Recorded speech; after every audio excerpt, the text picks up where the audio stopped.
Sering sekali ditanya, kapan Mas AHY, kapan Ketum? Koalisi apa istilahnya itu, benar-benar diformalkan, kemudian pasangan Capres dan Cawapres dideklarasikan.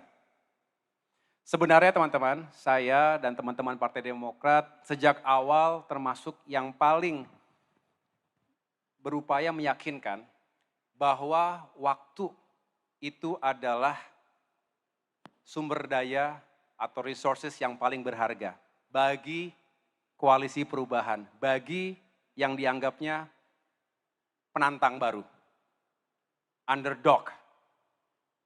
Mengapa? Karena kita tidak punya sumber daya yang berlebih-lebihan. Kita punya, tapi tidak punya seperti mereka yang ada di kekuasaan. Jujur kami mengatakan itu, tetapi bukan berarti kami kecil hati.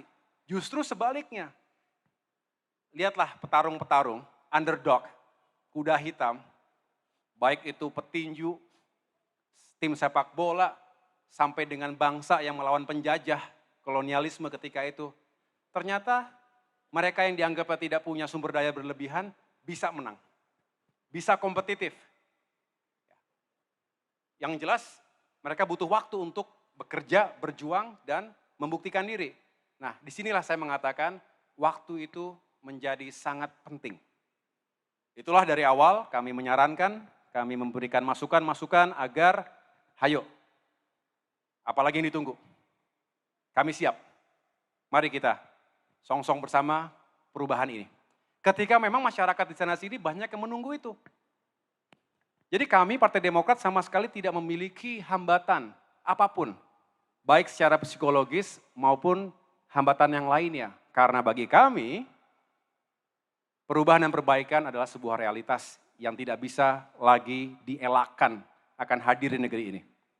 Itulah mengapa kami dari 2 tahun yang lalu paling konsisten, paling lantang untuk menyampaikan semangat perubahan ini. Dan kami bersyukur saat ini ada 2 partai yang lain yang juga ingin membangun kebersamaan seperti itu. Dan tokohnya adalah Mas Anies Baswedan. Tapi sekali lagi, seberapa kuat pun kita berupaya untuk menyegerakan ini, saya juga memahami politik adalah politik dengan intrik dan dinamikanya. Setiap orang, setiap entitas punya kepentingan dan agendanya. Kami sangat menyadari itu. Tetapi saya juga masih punya optimisme sampai dengan hari ini bahwa koalisi perubahan akan tetap solid dan akan tetap terjadi. Kembali ke pertanyaannya, kapan?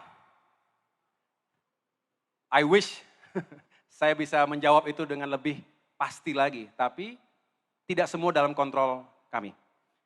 Kami memiliki sebuah mekanisme saling menghormati antar partai, masing-masing punya kedaulatan, masing-masing punya mekanisme yang harus dihormati, tapi pada akhirnya kita mengingatkan dan sekaligus mendorong baca pres kita untuk bisa menyampaikan ini secara langsung kepada publik. Dan beliau juga memiliki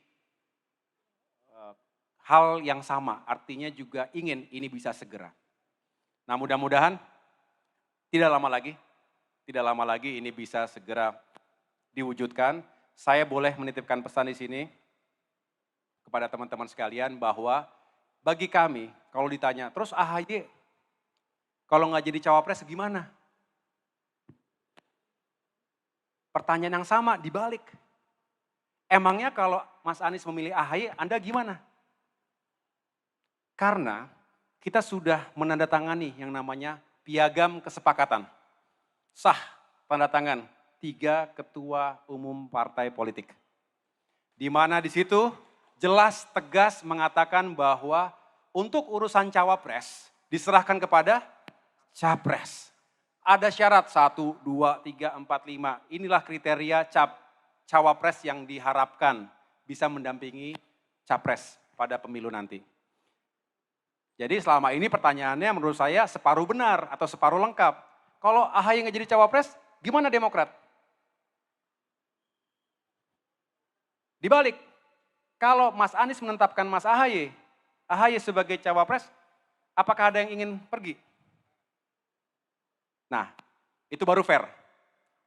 Tapi insya Allah, saya di sini di malam yang baik ini insya Allah 14 Juli, saya masih punya keyakinan dan harapan tentunya bahwa pertanyaan-pertanyaan itu adalah pertanyaan-pertanyaan yang biasa dalam sebuah konstelasi politik. Kita nggak boleh terlalu jauh ke sana kemari, karena saya juga tahu, bukan hanya koalisi perubahan yang penuh dengan dinamika, di tempat-tempat lainnya juga penuh dengan dinamika.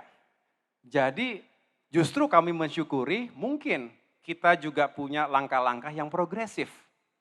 Tapi memang belum sampai pada deklarasi bersama.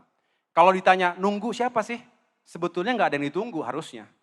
Karena nggak relevan bagi saya menunggu seseorang. Emang kenapa?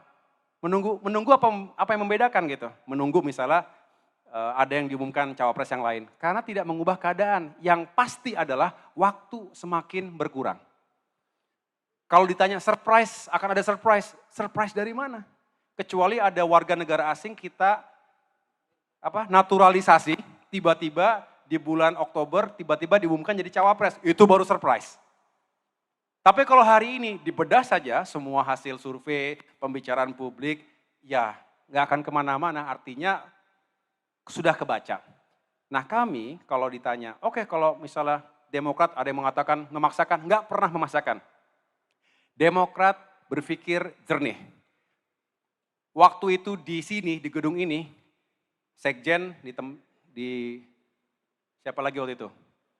Ada Bapilu dan lain sebagainya, menyampaikan secara terbuka, menurut Demokrat ada sejumlah nama. Bukan hanya AHY, ada sejumlah nama, 1, 2, 3, 4. Ini yang silakan kita diskusikan dan pertimbangkan bersama. Kita hanya ingin penjelasan yang rasional dari siapapun yang mengatakan pokoknya jangan si A. Nah kalau sudah seperti ini kita mempertanyakan niatnya apa. Karena kita tidak pernah yang penting si A.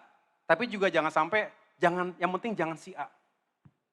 Kalau tidak bisa dijelaskan secara rasional, artinya kita juga tidak bisa mendapatkan keyakinan secara rasional juga. Nah, kembali kepada yang paling penting dalam membangun koalisi adalah trust, kepercayaan, membangun rasa saling percaya. Kami masih punya goodwill dan juga masih punya harapan dan saya masih punya optimisme bahwa ini akan terjadi walaupun dinamikanya juga luar biasa, namun tidak pernah kecil hati bahwa kalau gitu ini bakal bubar jalan dan sebagainya, tidak. Ini adalah proses yang terus kami ikhtiarkan. Kira-kira begitu. Jadi